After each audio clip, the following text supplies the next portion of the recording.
За өдриймдээ. За өнөөдөр бас нэг сэдвээр ярьчих гэж бодож сууж байна. За өнөөдөр миний ярих сэдв бол хар цагаан хилам буюу үүлийн үртэй холбоотой зүйлийг олж мэдснээр тавгтай уулзъя гэж сууж байна. За яг бурхан багш бол манай агшийг сургаж байгаагаар юм бөхөө үүлийн үр гэж үздэг юм л да. За тэгээд тэрнтэй нь одоо энэ хар цагаан хилам чи яаж холбогдож байгаа юм бэ гэж.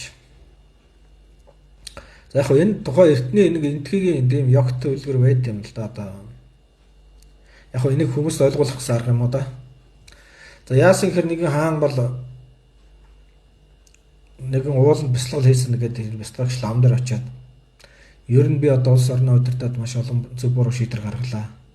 Ер нь хэрэг хүйлийн хурааж бай гэдээ одоо очиж мэдгэхээр лам дээр очиж асуусан байдаг тэр бяцлагч хүнээс. Тэгээ тэр бяцлагч болохоор юу гэж хэлсэн гэхээр одоо танд ойлгуулахад одоо энэ чинь нөгөө шууд бодит биш ингээ нөгөө аргын талын биш бэлгийн талын мэдлэг учраас одоо энийг таныг ойлгуулахын тулд одоо яг таны барагдуулах ёстой үйл үүрэг гэвэл одоо алимаар идэж барагдуулах ёстой үйл үүрэг гэвэл одоо алимаар жишээ зүйлэх юм бол ийм хоёр уулаа шиг ийм том алим байна.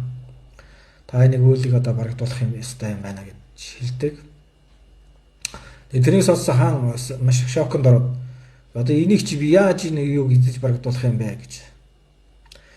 Тэгэхэд нөгөө бяцлагч яг одоо та энэ талаар надад арга зааж өгөөч гэх тэр лам бяцлагчаас асуусан байдаг. Тэгээ нөгөө нь одоо юу гэж зааж гисэн хөр одоо яг энэ бол тийм төгс арга биш ээ. Гэхдээ яг нэг арга байх нь байгаа яг та тэрийг арга оролдоод үзээрэй гэж хэлсэн байгаа юм. Тэгээ тэр нь юу гэхээр өөрийнхөө тухай цуу худлаа муу цуу үгийг бусдад тараа. За тэгээд тэр тараагаад ирэхээр таны хүмүүс маш их муулж доромжлох болно.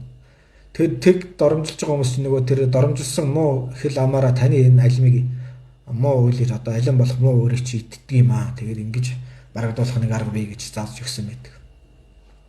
За хаан ч нөгөө хүний зөвлөснөөр өөрийнхөө тухай маш худлаа цуу үгийг тараагаад тэрнийхэн дагуу хүмүүс тэрийг бол хааныг маш их буруушааж муулаад. За тэгээд ингээд хэсэг хугацааны дараа буцаад нөгөө бяцлагч лам дээр очиод миний үлийн үр одоо барагдсан баха би нэлээд сайн юм одоо өөрийгөө ингэж муу үлийг өргөдүүлэх барагдуулах арга хэмжээ авлаа гэдэг. Одоо тань хараатгаж гэсэн чинь за тэр хоёр уулыг чи нэг нь л байхгүйсэн одоо нөгөөх нь бол ямар ч арга байхгүй ингээд байж гэнэ гэдэг хэлсэн. Тэгээ нөгөө хаан хэлт юм л да. За одоо энэ үлдсэн энэ үүлээсээ би яаж салах вэ? Одоо энээс аргас ямар арга байна гэсэн нь одоо энээс салахад маш хэцүү. Гэвч одоо бас нэг арга байна.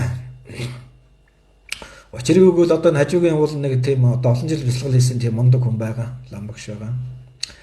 Хэрвээ та тэрэн дээр очиод одоо тань тэр хүнийг элдвэр хэлээ тэрнээс ганц юм одоо тэрнээс маш их муу үг сонсох юм бол таны уул чи ер нь маш их хорогдох нэ гэж хэлсэн байдаг. Нөгөө хаан чи одоо яг өөрийнхөө ачааг хөнгөлөхийн тулд бас нөгөө зөвлөгөөгийн дагаал нөгөө хажуу уулын олон жил бяцлал хийсэн хүнтэй очиж нэг ламтаа уулзаад төөнийг өглөөнөөс өдөрж ингээ хоргоогоод элдвэр одоо мохоогоор доромжлоод ингээд нөгөө өөрийгөө одоо өөрийнхөө тухай мууг сонсох гэж маш их удаа оролцсон байдаг. Тэгтэл тэр лам бол энэ юмсгэлээ юу ч хэлээгүй байдаг. Тэр одоо өөрийнх нь хэлж байгааг ийж тоохгүй. Тэгээд бүр сүулдэ ороонд бүр гайхадаггүй таа ч одоо ямар сони юм байж та. Би таныг өдөржингөө л элдвэр хэллээ. Тэгээд та миний тухай ганц ч мууг хэлсэнгөө чи ямар учиртай юм бэ гэж асуусан байдаг. Гэтэл тэр хүн үгүй одоо би таны тэр уул аваа шиг үлийн үрийг одоо идэхийг хүснэ гэж та бодоо юу? Би тэр лайлан чигээ чи бол идэж чадахгүй. Та тарыгаа өөрөө л уучраа бол гэж ингэж хэлсэн байт юм л да. Тэгэхээр яг ингээд нөгөө хар цагаан хилам гэдэг чи одоо ийм бичгтэй шүү дээ. Буддын шашинд болохоор одоо үйлийг яаж хурааж ийн гэхээр одоо биеэр хурааж ийн шүү дээ. Биеэр гэхээр муу үйл хийж. Хүн зодч гэмтэх, гэмт хэрэг хулгай хийх одоо энэ эвдэж биснүүлэх ийм үйлийг бол биеэр үлдэж байгаа гэж байгаа. А сэтгэлээр үлддэг үйл нь ихэр одоо сэтгэл санаагаараа одоо хар буруу санах, хүмүүсийг буруу бодох. За нөгөөх нь хэлээр үлддэг үйл гэж байгаа. Тэгэхээр энэ яриа хэл бидний энэ өдөр тутам амнаасаа гаргаж байгаа үг яриагаараа бид нар муу үйл үлдэж байд юм байна. Бас тэрс гадна сайн үйл их үлдэж байд юм байна гэж. За тэгэхээр энэ тал дээр манай багш юу гэж хэлдэг вөхөр одоо бас л адилхан юм хэлдэг юм л да. За ингээ хүмүүс бид нар чи би нэг магтаж бай гэдэг юм. За тэгээ бид нар ч одоо мэдээж биенээ ингээ сайн сайхнаар магтах бол сайхан тааламжтай шүү дээ. Тэгээд одоо тухайлбал одоо хүмүүсийг ингээ магтаж вэ гэдэг. Ягаад гэвэл тэр хүмүүс сайн үйл хийж байгаа учраас тэрнийг урамшуулж магтаж вэ гэдэг. За тэгээ манай амьдрал дээр энэ яаж бууж яана гэхээр одоо жишээлбэл спортын салбарт, бизнесийн салбарт, амьдрал дээр улс төрд яаж яана гэхээр одоо хүмүүс ингээд маш сайн нэр алдарт хүрээд ингээд өндөр оргил төрдөг. Тэгээд хүмүүс ингээд магтдаг. Юу ямар гайхамшигтай чадвартай энэ амжилтыг олж яана гэд хүмүүс тэр хүний тухай маш сайхан ярьдаг. Тэгвэл бүгдээрээ л тэр одоо тийм ямар мундаг хүн байга яриад эхэлдэг. Гэтэл нөгөө энэ нь ямар учиртай юм гэхээр хүн багтснаар юу болох вэ гэж.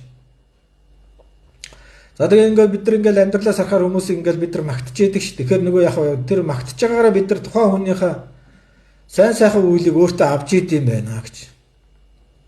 Одоо ингээд бид нар ингээд улс төрийн бизнесийн ингээд мундаг хүмүүсийг хөөх ямар сайхан мундаг юм бэ гэж магтахаар яг тухайн хүнийхээ сайхан буян зайг бид нар өөртөө авч идэм байна. За тэгээ яадаг үг энэний баталгаа гэхээр одоо бид нар чинь нөгөө маш амжилт олддог хүмүүс чинь магтаалдаа ингээл бусд хүмүүст магтуулаад ингээ хөөрөөл нэг би гэдэг үзэл чинь бас их өгсдөг байхгүй юу эго чинь. Тэгээд ирэхээр яадаг хөр нөгөө амжилттай явж байсан хүн чинь гів гэдэх нь одоо бүх юм болохоо ягаал тэгэл уруудаал газар шалан дээр унах хэмжээнд очиж ингээ дороотдаг. За энэ нэгдүгээрт эго нөлөөлж байгаа тухайн хүний би гэсэн эго нэг хад мөргөж байна. Хоёрдугаарт тэр сайн сайхан буян зайг хүмүүс магтаалаар авчиж байна. За энийг бид нар яах вэ? Цагаан хайлам гэдэг. Яагаад гэвэл цагаан тал чинь магтаалд ордог байхгүй юу? Тэгэхээр хүмүүс ингээд яагаад ингээд хаар цагаан хайлам гэдэг хүмүүст ч үзмөрчдөд үзүүлэхээр хаар цагаан хайлам хөржээ та номоо уншуулаа гэж саслан хэлэх гэдэг чинь одоо тэр магтаалаасаа болоод энэ хүн унж байгааг хэлж байгаа. Тэгэхээр яг тэрний нөгөө магтсан хүнийхээ сайн сайхан буян зайг бид нар өөртөө авчдаг байна шүү дээ. Тэгэхээр хүмүүсийг магтуул их бид нар яг бид нар сайн байх нь магтуулж байгаа хүндээ бол таруухан байдаг учраас бид нар монголчууд хар цагаан хиламнаас илүү цагаан хиламнаас гэдэг шүү дээ. Цагаан хилам аюултай шүү ингээ ажил битгий болждаг. Бүх юм нордог гэж. Төлөвлөжөөс бүх юм нордог. За тэгвэл эсрэгээр хар хилам гэж байна. За энэ нь яаж нөлөөлж ийм гэхээр одоо бид нар ялангуяа энэ одоо амьдрал дээр ингээд ялангуяа улс төр дээр энэ тооцол ирж яадаг. Улс төрчнийг бид нар одоо элдв уухаар доромжлол хийлээд байдаг. За тэгээд доромжлуулаад мөртлөө тэр улс төрч маань яаж яах вэ гэхээр одоо сонгуульд маш амжилт гараад ялаал байдаг. Тэгээ энэ нэгээрээ яаж яах вэ гэхээр бид нар нөгөө доромжлуулснараа юу хийгээд байна вэ гэхээр нөгөө хүнийхээ болж итгэхгүй хар хил амыг өөрсдөө идэж идэг. Нөгөө түрүүний нөгөө яг төлөвлөлт гарсан шиг нөгөө бусдыг муулж доромжлохоор яах нь тухайн хүнийх нь муухай үйлийг бид нар идчихэд юм байна. Тэгээ яадаг вөхөр нөгөө болохгүй байна гэдээ улс төрчөө ингээд хэлдвэрээр хараад доромжлоод ахаар яадаг вөхөр тухайн хүний муу үйлийг одоо ингээд сонгож бид нар идээд нөгөө хүн ингээд яалагт улам дээш амжилт гаргаа яваад байдаг. Одоо энэ ийм төвхтэй улс төрчд Монгол зөндөө байгаа шүү.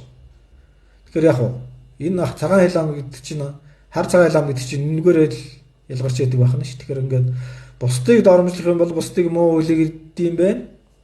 Бусдыг магтан шаашаа бол бусдын сайн сайхан үйлийг авдсан байна.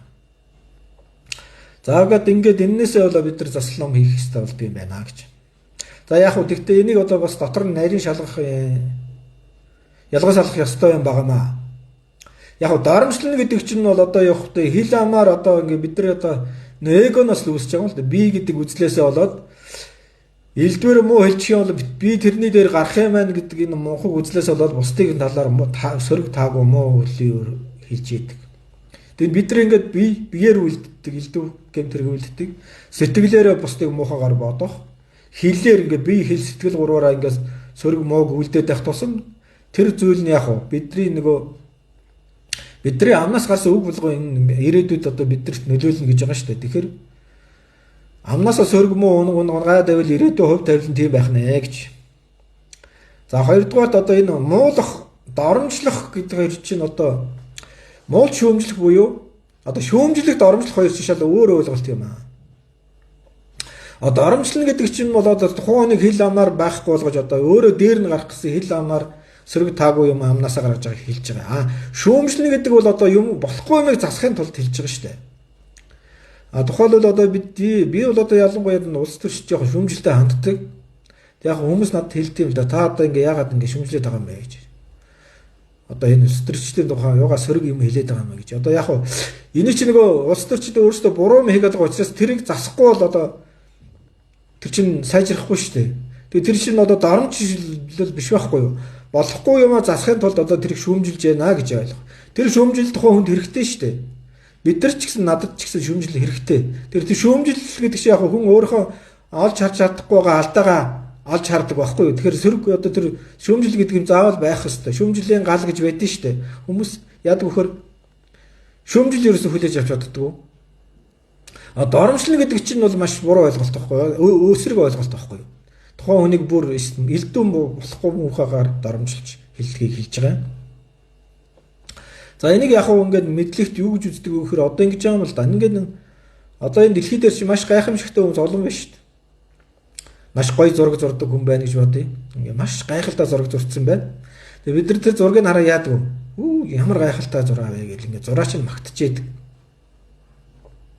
За тэгээ тэр зураачийн магтаал ингээд яваал дээш яваад хахаар тэр зураачийг бол магтаж байгаа боловч тэр зураач гэдэг бол хэн бүтээсэн бэ гэхээр бүтээгч бурхан бүтээсэн. Тэр явж явж тэр багтаал нь яг бурханд очдөг байх нэ дээшээ. За жишээлбэл одоо ингээд бусдыг ингээд магтаж сайшаахсан явж явж ингээд бурхантай хамааралтай гэж байгаа байхгүй юу. Одоо ертөнцийн гайхамшигыг ингээд сайхан магтгаж байгаа. ертөнцийн ямар гайхамшигтай бүтсэн юм бэ? Энд чи явж явж ертөнцийн хэн бүтээгч тэрний цаана бүтээгч эзэн гэж байгаа шүү дээ. Тэр бүтээгч эзэнд л тэр гавьяа нь одоо явж явж ичдэг. За тэгвэл доромжлохоор юу болдог вэ гэхээр одоо жишээлбэл таамад хэн нэгэн хүнийг доромжлоо гэж бодъё л доо. Тэгтэл тэр хүнийг хэн бүтээсэн бэ? Тэр хүний чи эцэг хэн бүтээсэн? Эцэг хэн бүтээсэн? Өвөг дээдс нь бүтээсэн. Өвөг дээдсүүдийг хэн бүтээсэн? Цаана бурхны оролцоо байдаг. Тэгэхээр бусдыг доромжилсноор та яадаг вэ гэхээр түүний эцэг ихэд доромжилдог. Тэгээд тэрнээс цааш нь өвөг дээдсийг доромжилж байна. Бүр цаашаа таах. Тэр бурхан хүнийг бүтээсэн тэр өвөг дээдс хүн төрлөخت бүтээсэн бурханыг доромжилж байгаа. Ингээ ерөөсө бүтээгч рүү нь очичдаг байхгүй юу? Шүүмжил одоо сөрөг тав доромжлол нь шүүмжил одоо биш доромжил нь ингээд бурхан тэр цаанг бүтээгчд очдог. Яг л тэр бүтээгчийн бүтээл учраас тэр бүтээгчийн бүтээлээр дамжиж бид нар хүний төрлийг орж өвөг дээдс үүсч өвөг дээдсээс бид нар хүн төрлөختөн ууссан бий үүссэн. Тэгэхээр энэ хэн нэг та ингэж элдвээр доромжлуул тэрнгээр дамжуулаад түүнийг бүтээгч бурханыг ингээд доромжилсан үйл дундын байна. Тэгэхээр энийг бусдыг доромжлно гэдэг бол ийм аюултай зүйл байдаг юм. Тэр хүний чинь өөрөөрөө бүтээгүй ш тэр хүнийг ямар нэгэн дээд хүч бүтээсэн байгаа. Тэр дээд хүчийг доромжилдаг та хэн бэ гэдэг ийм асуудал үүсдэг. Тэгэхээр тэр маш муу үйл үүсдэг чинь тэр доромжилттой холбоотой. За тэгэхдээ одоо хэн нэгэн сайхан дуу дуулдаг, урхан сайхан зураг бүтээдэг, ийм гайхамшигтай хүмүүсийг магтдахаар яадаг хөр энэ. Тэр магтаалч явж байгаа л тэр хүнийг бүтээсэн бүтээгчдэр л тэр магтаал нь очдог. Тэгэхээр тэр яв бүтээгч нь яг бурханд очдог байна шүү дээ. Доромжил, шүүмжил гэж хоёулаа дээд далд ертөнцид очдог. Тэгэхээр энийх яах нь бусдыг доромжлоод ингэ сүмжлэхээр бид нар өөрөө өвтөө лай урааж идэг байна шүү дээ. За тэгэхээр энийг болол хураахгүй байх. За тэгээд одоо энэ ламнар ингээд энэ сүм хийд одоо манай бяцлал тарин ном уншиж байгаа чи ерөөсөө л тэр муу үлийн үрийг багасгахын тулд л одоо амаараа сайн үйлдэлж хийж байгаа чинь тэр тарин тоолж байна шүү. Одоо тэр бажаан буулах ном судар унших гэдэг чи одоо амаараа сайн үйлдэлж штэ. Тэгэхээр яах нь ийм хоёр өөр ялгаатай ойлголт байх нэ. За яг ингээд нэг бид нар чи нөгөө ингээд тийм л доо одоо ажиллаа бүтээхэд янз бүрийн төлөвлөдөг. Тэгээ бид нар тэрийг нуугаад байдаг шүү дээ хүмүүсээс. Яаж яах вэ гэхээр одоо тэр чинь нөгөө цагаан ламнаас айж байгаа. Яг нэг сайхан ажил бүтээгээл ингээл явж итэл ингээл хүмүүс нэг тэгж байгаа юм байна шүү дээ ингэж байгаа юм гээл мэдээ энэ төр хүлээл олны ингээл хөл ам болоод ирэхээр тэрний ерөөсө бүтгээ ячаад байгаа чинь тэр нөгөө тэр ажил нь бүтгэжсэн цагаан одоо тэр үйл ингээ барагдаад ерөөсө бүтэхгүй болчиход байдаг. Тийм учраас монголчууд бид нар одоо тэр нууцлаад байгаа чи ерөөсө цагаан ламнаас л ингээл ажлаа бүтээхийн тулд л одоо чимээг ууж гал бүтээчих гэдэг үзээд идэх чи энтэй холбоотой. За хар лам нь болохоор ерөөхдөө яг бид нар бол нэх ядамдөө одоо яг хамгийн хүчтэй нөлөөлөд байгаа нь цагаан ламжил одоо бидний амьдрал маш хүчтэй нөлөөлөд байгаа байхгүй юу. За яг хөө багш маань болох ингэж хэлдэг юм л да. Яг бус хүмүүс ямаг доромжлол одоо яг доромжлох муулахын одоо бити тоо гэж хэлдэг байхгүй. Одоо яг тэр хүн чинь нөгөө би гэдэг эгогоноос үүдээд бусдыг одоо өөрөөсөө илүү бид бусд хүмүүсийг доорд гэж үздэг учраас тэр болохгүйгийг амнаасаа гаргадаг. За тэрэн дээр нь бид нар тэгэлж яваал тэгэл одоо энэ намайг доошоо хийдэг юм бэ гэж хариу үзэлцэл ингээл үйл үүрэг улам ихсгээд идэв. Тэгэхээр яах ёстой гэхээр одоо бусд хүмүүс ямаг одоо юу гэж хэлнэ үү? Сайн харж хэлсэн тэр муугаа харж хэлсэн тэр бити тэрэнд нь автаа гэж. Тэр хүн одоо таны ингээд доромжлоод байгаа ингээд одоо бидрийг ингээд доромжлоод байгаа хүмүүс яс юмдаа бидрийг одоо доош нь хийгээд байгаа юм боловч яг мөн чанартай бол нөгөө бидний муу үлийн үрийг идээд байгаа хүн байхгүй юу? Одоо яс юм дээр одоо тэр ч одоо биднэрт буян болоод ш нөгөө бидний барагдуулж чадахгүй байгаа үлийн үрийг чинь нөгөө өөрхий нөгөө мохог хүн чинь мэдгүйгээс болоод ингээд өөр дөрөө муу үлийн үр хураагаал ингээд бидрийг илдвэр хилээд байхад нь одоо тэр нөхцөлд нь одоо бид нар дээрээс нэмэл тэрийг одоо байхгүй болох ямар шаардлага байхгүй. Тэгэхээр тэр хүнд одоо энэрэнгүй ханд гэдэггүй багш маань хэлдэг байхгүй юу? Мохог хүнд энэрэнгүй хандах хэрэгтэй. Яг тэгвэл тэр хүн чинь бусдыг доромжлох нь муу үйл гэдгийг өөрөө мэдгүй учраас бидрийг илдвэр хилдэг. Тэгээд тэрэнд нь бид нар автаал одоо үгүй яг ясан дээр бол бид нар туслаад байгаа үнэтлээ одоо бид нар хатуурхаад байгаа байхгүй юу? Тэгэхээр яах нь вэ? Үгүй тэр доромжлол одоо доромжлол явахаас тэрнийх автаалах шаардлага байхгүй шүү. Үгүй тэгээд сайжиж магтааж бол магтчихлээ. Тэрнийх бас автаалах шаардлагагүй байхгүй шүү. Ер нь төвдөөл байх хэрэгтэй гэж сургадаг шүү. Хүмүүс яадаг вөхөр одоо бид нар ер нь яадаг вөхөр магтахаар нь дээшээ сагаал тэгэл нэг хэдэн зөрөг дагуу хилэнгүүд нь гутраал тэгэл ингээл уйлал одоо ингээл сэтгэл санаагаар ундаг чи ерөөсөө энэ тэр нөгөө би гэдэг нөгөө эгоноос л болж бид нар ингээд зовд юм билээ шүү дээ. Тэгэл одоо бид нар бол одоо тийм сайхан үгэнд нэг тэцхөөрөөд байхгүй саар үгэнд нь гутраад байхгүй альва тэнцвэртэй хамт сурахч л одоо тэр бясалгал гэдэг юм чинь одоо гол зорилго нь оршиж байгаа юм. Тэгэхээр яг тэр хүмүүс бидрэг муулаад муулчлаг тэр хүний л асуудал шүү дээ. Тэр хүн өөрөө тэгэл өдөржингөө бидний тухай бодвол нойр хоолоо хасаал орон дотроо нойргүй шаналж ивэл одоо тэр хүн өөрөө л зовж шүү дээ. Ямар бидний ямар өмнөөс нь шаналаад ямар ч хэрэг байхгүй. Тийм учраас тэр хүмүүс элдвэр бидрэг хилчилээ. Тийм учраас одоо яг би комментэр янз бүрийн нөгөө улс төрийн үйл улс төрч одоо их зовлонтой ажиллаа л да. Тэгээд яг ялтчгүй нөгөө хүн бүхэн чинь одоо супер ухаантай шүүрчраас нөгөө буруу зүйл их хэлж байгаа. Тэгээд тэрийг яг би шүүмжилдэг л дээ. Тэгээд тэр шүүмжилж байгаагийн утга нь болохоор яг энэ үйл буруу зүйлийн засаасаа л гэж утгаар хэлээд байгаа болохоос одоо тэр доромжлох гээд хэлээд байгаа юм биш. Тийм учраас одоо миний пост комментэнд дор элдв комментууд маш их бичдэг юм а хүмүүс. Тэгээд би тэрэнд бол ерөөсөө ач холбогдол өгдөггүй. Гэхдээ тэр хүн тэгэл өөрийнхөө юм хэлжлээ одоо тэр хүн өөрөө л мэдэх хэрэг шүү дээ. Тэр хүн өөрөө орхихоо амыг захирч чадахгүй бол одоо би ачаад амыг скотч чадахгүйгаас хойш одоо тэгэл зөнд нь орхихоос өөр арга байхгүй. Тиймээс бол намайг элдвэр хэлжлээ би ерөөсөө ач холбогдол ерөөсөө өгдөггүй. Тэр хүмүүс намайг лаас элдвэр чи мундаг юм аа гэж хэлээ. Тэгээд хэлжлээ гэлээ. Тэр нь бол яг тэ тухай үйл асуудал шүү дээ зарим. Яг багш маань хэлдэм л да. Хүмүүс ер нь чамайг маш ихээр магтнаа. Тиймээс та өндөр дөрөгдөг үеийн төв үе амьдрал байна шүү. За эсэргээр нэг хэд хэсэг хугацааны дараа чамайг бүр газар дараа хүртэл өстө доош нь хийх үе байна шүү гэж хэлж сургадаг байхгүй. Тэгэхээр аль нь бидний амьдралд байна. Бид нар хязгааргүй дээш нь мандуулах үеч байна. Газар дорт өстө муулуулах, доромжлуулах үеч байна.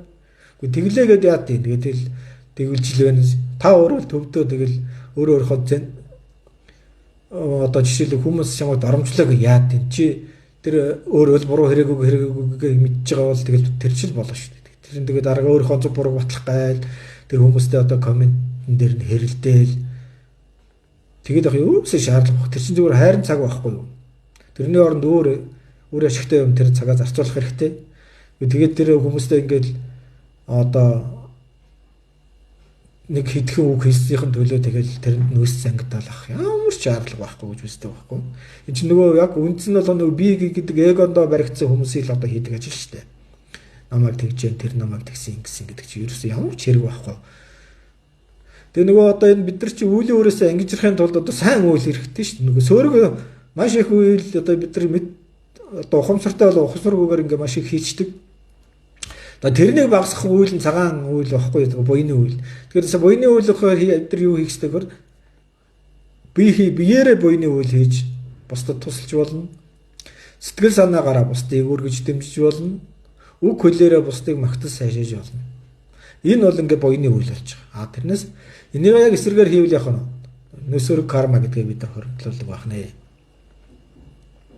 Тэгээ бидний амьдралд ийм одоо хар цагаан хэл ам гэдэг юм чи ерөөс ийм энергийн юм үйл өөр холбоотой ийм ойлголт байгаа маа. Тэгэхээр одоо энийг зас гэдэг нөгөө одоо бид нар ганд одоо ном уншуулад байгаа чинь тэр одоо бурхан даатгаж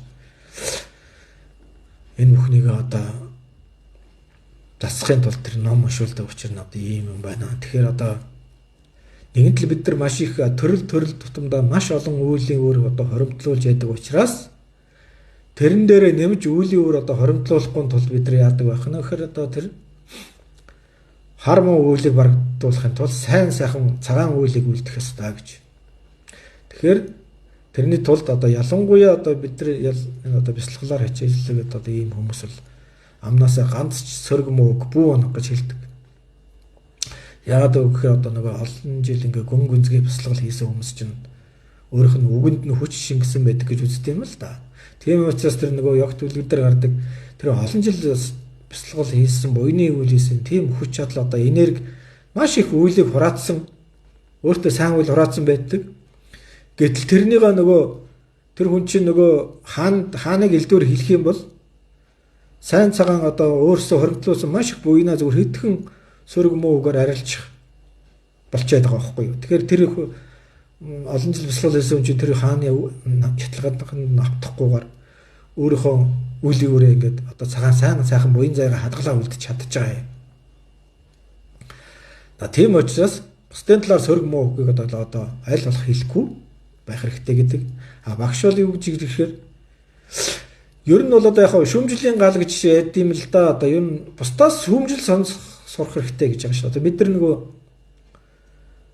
бусдаас шүүмжил сонсох эр зоригтой бай гэж одоо хэлээд байгаа. Тэгэхээр нөгөө бид нар шүүмжлэхээр асуудлыг бол бид нар тэр дарамжлагтай хольж ухтгаад авах шаардлага байхгүй. Шүүмжлэх бол хаан ч л байна. Яг гэвэл хүн бүхэн төгс биш учраас алдаа дутагдал гаргана. Яг их тохиолдолд нөгөө би гэдэг үзлээс бид нар өөрийнхөө алдааг ерөөсөө анзаардаг. Гэт тэрийг ч нөгөө гэрэл байдаг газар сүүдэр байдгийн адилаар хүн чинь алдаа дутагдал гарна. Тэрийг ингээ шүүмжлэлийн төлөө энийг доромжилж яах гэж үзэж ерөөсөө болохгүй. Шүүмжил заавал байх хэрэгтэй. Сөрөг хүчин заавал байх хэрэгтэй. Тэр сөрөг хүчин гэдэг чинь яг уу тэр нөгөө хүнийхээ олж харахгүй байгаа алдааг чинь зааж өгдөг байхгүй юу? Тэгээ бид нар яадаг вөхөр нөгөө тэр багш нь хэлдэм л да. Ингээд тэр хүн яагаад шүүмжилж яана гэдгийг та нар маш анхааралтай харах хэрэгтэй.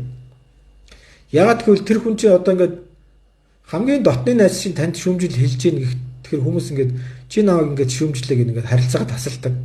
Гэтэл нөгөө хүн чи яадаг вөхөр нөгөө найзтайгаа харилцаагаа ингээд эрсдэлд оруулаад тэрний талаар ингээд яг болохгүй зүйлийг хэлсний хилэнгүүд нөгөө тэр найз нь одоо нөхөрлөө буснуулж байгаа байхгүй юу? Чи надны миний талаар ингэж хэлж болохгүй байна. Гэтэл яг үүндээ нөгөө найз нь хамгийн чухал юм нь одоо найзтай хэлсэн байдаг. Гэтэл нөгөө найз нь тэрийг буруугаар ойлгоод ингээд харилцаагаа таслаад байдаг. Гэтэл тэр өнөхөр өөрийнх нь найз нь маш чухал юмыг өөрт нь хэлээд байгаа байхгүй. Чи ийм юм дээр алдаад байна шүү гэхэд өөр тэр найзынхаа үгийг сонсохгүй байж байгаа л ингээд буруу алдаа галт. Алдаанд хараад амьдрал нь одоо буруудчих юм. Тэгэхээр яг нь шүүмжил гэдгийг бол ингэж хүлээж авах хэрэгтэй юм билээ. Тэр нэг шүүмжил оромжлол гэж шал эсрэг ойлголт. Тэр шүүмжил бол хаасаагүй байх л ёстой. Тэр шүүмжилийг бол хүлээж авах хэрэгтэй. Тэр алдаа үнэхээр алдаа шүүмжил гэдэг юмсны хүчээр бид нар өөрөө харж чадахгүй талаа хардаг учраас тэрнийг хараад би энийг бол нэр алдсан юм байна. Энийг засах хэрэгтэй юм байна. Тэрэн дээр анхаарлаа алдаад тэрийгэ зас сайжруулах тал дээр анхаарч явдаг. Тэрнээс одоо доромжлол гэдэг чинь бол зүгээр одоо бүр одоо тэр чинь бүр эсрэг ойлголт болчиход байгаа хгүй. Бүр хил амаар байхгүй болгож одоо бүр эсрэг ойлголттой. Тэгэхээр энэ шүүмжил гэдэг юмыг бид нар хүлээж авах хэрэгтэй юм байна шүү. Тэгээд шүүмжил доромжлол хоёроо ялгаж ойлгох хэрэгтэй. За ерөөхдөө хар цагаан хил ам гэдэг чинь нэг иймэрхүү юм байт юм байна. Үйл өөртөйгээ ингэж холбогдсон юм байна гэж би ч одоо ойлгож явах хэрэгтэй. Тэгээд аль болох хар муу үйлээс хол бай сайн сайхан үйлийг үлдэх жоох учиртай юм байна лээ шүү. За энэ талаар янз бүрийн асуулт коммент байвал коммент хэсэгт үзтээ. За тэгээд ярианы дээр төгсөж байна. За баярлалаа баяртай.